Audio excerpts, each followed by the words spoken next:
they believe that their man may one day return as well.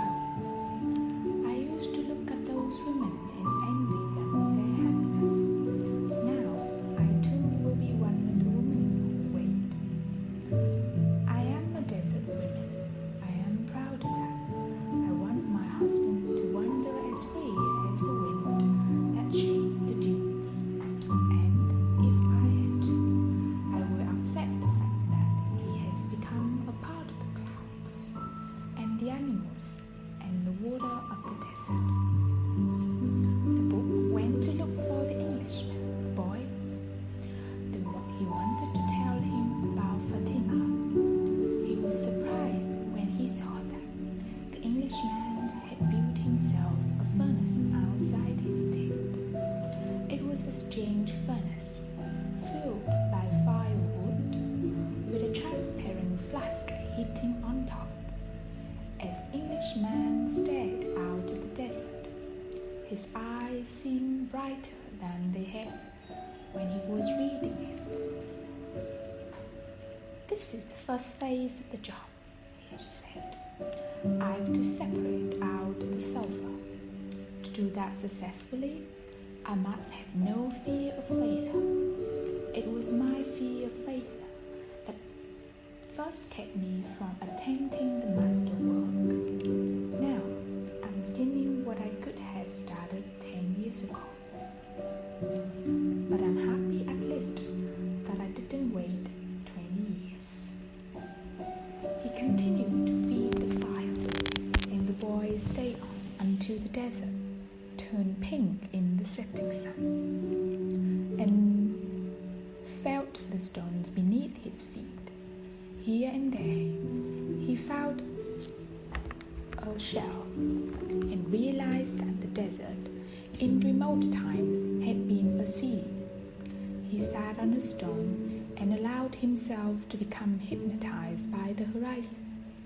He tried to deal with the concept of love as distinct from possession and couldn't separate them. But Fatima was a woman of the desert, and if anything could help him to understand, it was the desert. As he sat there thinking, he sensed movement above him. Looking up, he saw a pair of hawks flying high in the sky. He watched the hawks as they drifted on the wind. Although their flight appeared to have no pattern, it made a certain kind of sense to the boy. It was just he couldn't grasp what it meant. He followed the movement of the birds, trying to read something into it. Maybe these desert birds could explain to him the meaning of love without ownership. He felt sleepy. In his heart, he wanted to remain awake, but he also wanted to sleep. I am learning the language of the world, and everything in the world is beginning to make sense to me. Even the flight of the hawks, he said to himself. And in that mood, he was grateful to be in love. When you are in love, things make even more sense, he thought. Suddenly, one of the hawks made a flashing dive through the sky, attacking the other. As it did so, a sudden, fleeting image came to the boy. An army, with its swords at its ready, riding into the oasis. The vision vanished immediately, but it had shaken him. He had heard people speak of mirages and had already seen some himself. There were desires that, because of the intensity, eternalized over the sands of the desert. But it certainly didn't desire that an army invade the oasis. He wanted to forget about the vision and return to his meditation. He tried again to concentrate on the pink shades of the desert and its stones. There was something there in his heart that wouldn't allow him to do so. Always he'd the almonds, the old king had said. The boy recalled what he had seen in the vision and sensed that it was actually going to occur. He rose and made his way back toward the palm trees. Once again, he perceived many languages in the things about him. This time, the desert was safe, and it was the oasis that had become dangerous. The camel driver was seated at the base of the palm tree, observing the sunset. He saw the boy appear from the other side of the dunes. "An army is coming," the boy said. "I had a vision. The desert fills men's hearts with visions," the camel driver answered. But the boy told him about the hawks, that he had been watching their flight and had suddenly felt himself to have plunged to the soul of the world. The camel driver understood what the boy was saying. He knew that any given thing on the face of the earth could reveal the history of all things. One could open a book to any page and look at a person's hand. One could turn a card or watch the flight of the birds. Whatever the thing he observed, one could find a connection with his experience of the moment. Actually, it wasn't that those things in themselves revealed anything at all. It was just the people looking up what was occurring around them could find a means of penetration to the soul of the world. The desert was full of men who earned their living based on the ease with which they could penetrate to the soul of the world. They were known as seers. They were held in fear by women and the elderly. Tribesmen were also wary of consulting them, because it would be impossible to be effective in battle if one knew that he was fated to die. The tribesmen preferred the taste of battle, the thrill of not knowing what the outcome would be. The future was already written by Allah, and what he had written were always for the good of the man. So the tribesmen lived only for the present, because the present was full of surprises, and they had to be aware of many things. Where was the enemy's sword? Where was his horse? What kind of blow should one deliver next in order to remain alive? The camel driver was not a fighter, and he had consulted with seers. Many of them had been right about what they said, while some had been wrong.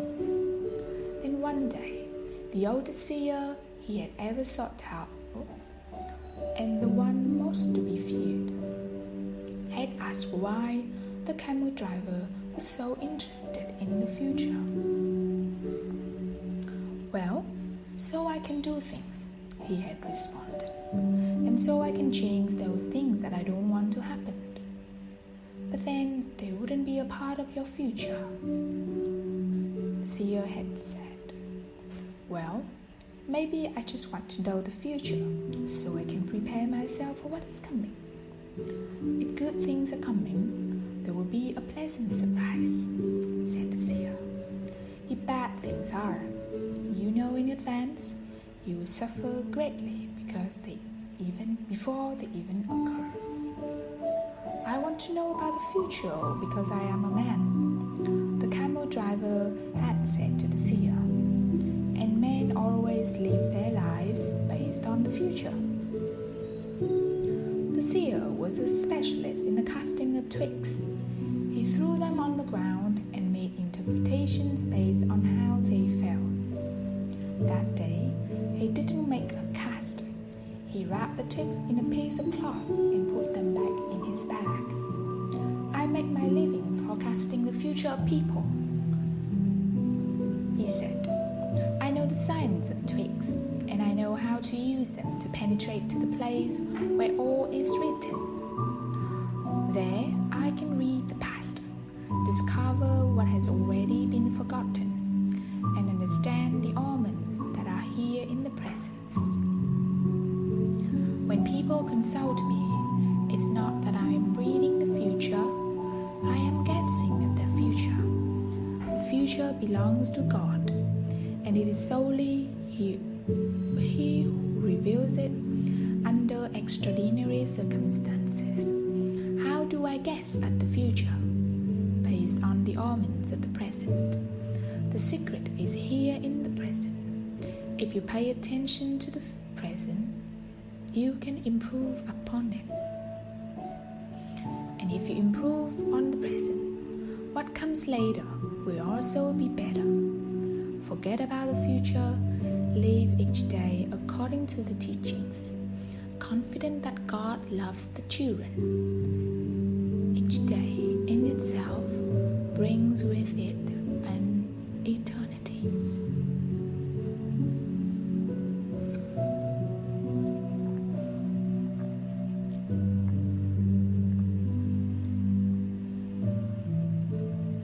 The camel driver had asked what the circumstances were under which God would allow him to see the future.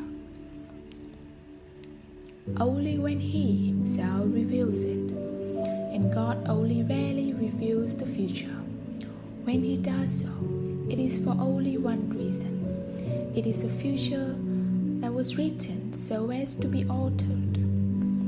God had shown the boy a part of the future. The camel driver thought, why was it that he wanted the boy to serve as his instrument? Go and speak to the tribal chieftains, said the camel driver. Tell them about the armies that are approaching. They will laugh at me. They are men of the desert. The men of the desert are used to dealing with omens. Well then, they probably already know. They're not concerned with that right now. They believe that if they have to know about something Allah wants them to know, someone will tell them about it.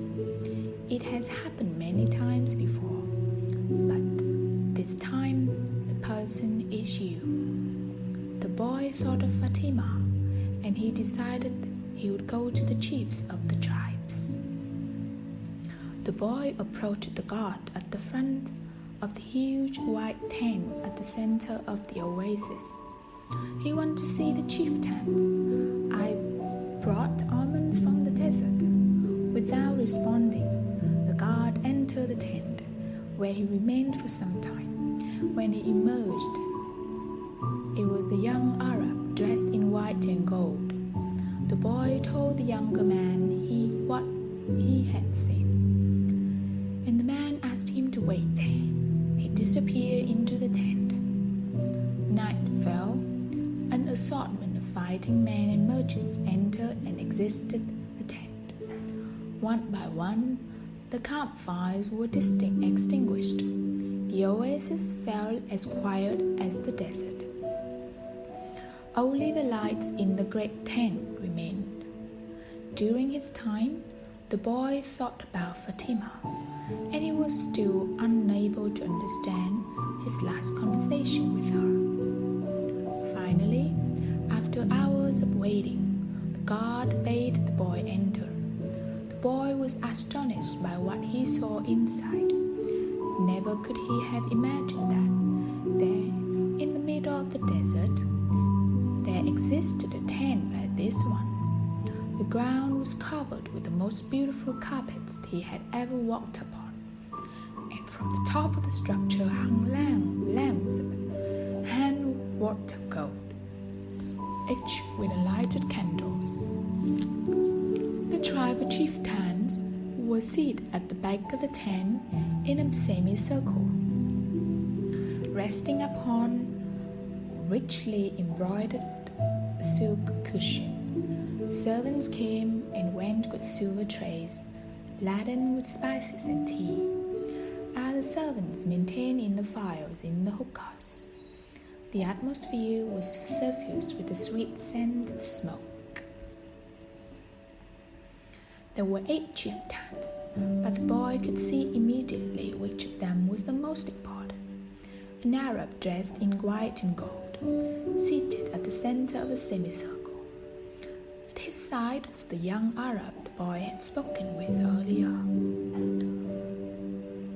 "Who is this stranger who speaks the Burmans?" asked one of the chieftains, eyeing the boy. "It is I," the boy answered, and he told what he had seen. "Why would the desert reveal such things to a stranger when it knows that we have been here for generations?" said another of the chieftains. "Because my eyes are not yet accustomed to the desert," the boy said. "I can see things that eyes habituated to the desert might not see. And also because I know about the soul of the world," he thought to himself. "The oasis is neutral ground. No one attacks an oasis," said a third chieftain. "I can only tell you what I saw. If you don't want to believe me, you don't have to do anything about it." The men fell into an animated discussion. They spoke in an Arabic dialect that the boy didn't understand. But when he made to leave, the guard told him to stay. The boy became fearful. The woman told him that something was wrong. He regretted having spoken to the camel driver about what he had seen in the desert. Suddenly, the elder at the center smiled almost imperceptibly, and the boy felt better. The man hadn't participated in the discussion, and in fact, hadn't said a word up to that point. But the boy was already used to the language of the world, and he could feel the vibrations of peace throughout the tent. Now, his intuition was that he had been right in coming. The discussion ended. The chieftains were silent for a few moments as they listened to what the old man was saying. And then he turned to the boy. At this time, his expression was cold and distant. 2,000 years ago, in a distant land, a man who believed in dreams was thrown into a dungeon and then sold as a slave, the old man said. Now, in the dialect the boy understood, our merchants bought that man, brought him to Egypt. All of us know that whoever believes in dreams also knows how to interpret them. The elder continued, when the Pharaoh dreams of cows that were thin and cows that were fat, this man I'm speaking of rescued Egypt from famine. His name was Joseph. He too was a stranger in a strange land. Like you, he was probably about your age. He paused, and his eyes were still unfriendly. We always observe the tradition. The tradition saved Egypt from famine in those days and made the Egyptians the wealthiest of people. The tradition teaches men how to cross the desert and how their children should marry. The tradition says that an oasis is neutral territory because both sides have oases, and so both are vulnerable. No one said a word as the old man continued. But the tradition also says that we should believe the message of the deserts. Everything we know was taught to us by the desert. The old man gave a signal, and everyone understood. The meeting was over. The hookahs were extinguished, and the guards stood at attention. The boy made ready to leave, but the old man spoke again. Tomorrow, we're going to break the agreement that says that no one at the oasis may carry arms. Throughout the entire day, we will be on the lookout for our enemies. When the sun sets, the men will once again surrender their arms to me. For every 10 dead men among our enemies, you will receive a piece of gold. But arms cannot be drawn unless they also go into battle. Arms are capricious as the desert, and if they are not used, the next time they might not function. If at least one of them hasn't been used by the end of the day tomorrow, one will be used on you.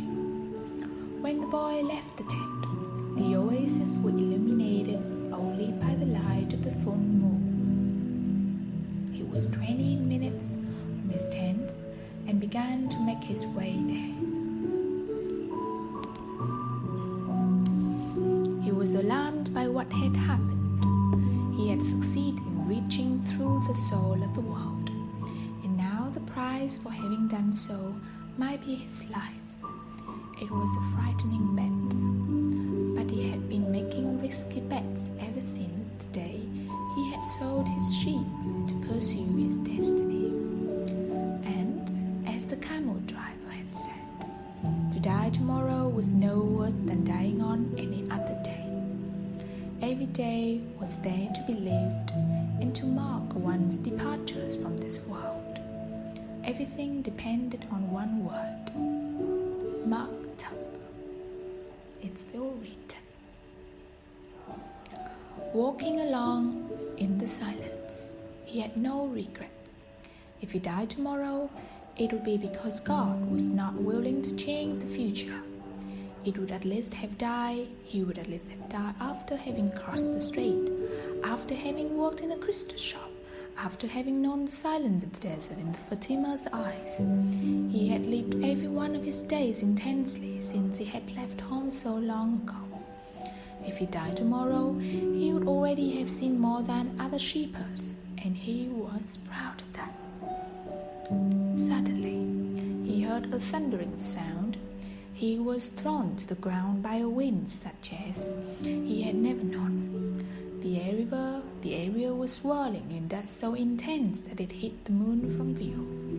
Because him was an enormous white horse, rearing over him with a frightening scream. When the blinding dust had settled a bit, the boy trembled at what he saw. Astride the animal was a horseman dressed completely in black, with a falcon perched on his left shoulder. He wore a turban, and his entire face, except for his eyes, was covered with a black kerchief. He appeared to be a messenger from the desert, but his presence was much more powerful than that of a mere messenger. The strange horseman drew an enormous, curved sword from a scabbard mounted on his saddle. The steel of his blade glittered on the light of the moon.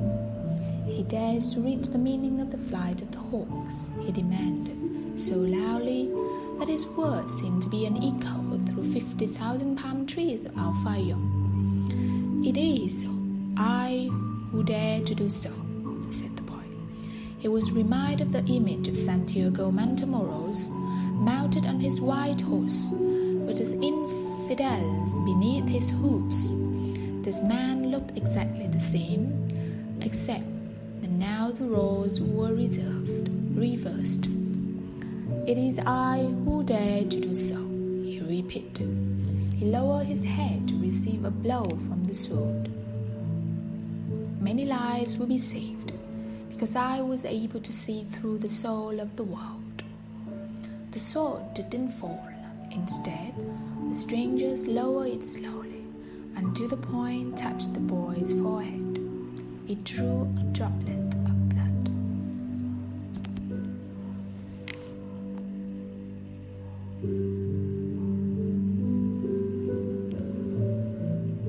The horseman, completely immobile, as was the boy.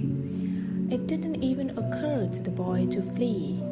In his heart, he felt a strange sense of joy. He was about to die in pursuit of his destiny. And for Fatima, the omens had been true after all. Here he was, face to face with his enemy. But there was no need to be concerned about dying. The soul of the world awaited him, and he would soon be a part of it. and tomorrow his enemy would also be part of the sword. The stranger continued to hold the sword at the boy's forehead. Why did you read the flight of the birds, the flight of the birds? I read only what the birds want to tell me. They wanted to save the oasis. Tomorrow, all of you will die, because there are more men at the oasis than you have. The sword remained where it was. Who are you to change what Allah has willed? Allah creates the armies. He also created the hawks. Allah taught me the language of the birds. Everything has been written by the same hand, the boy said, remembering the camel driver's words. The stranger withdrew the sword from the boy's forehead, and the boy felt immensely relieved, but he still couldn't flee. Be careful with the pronunciation.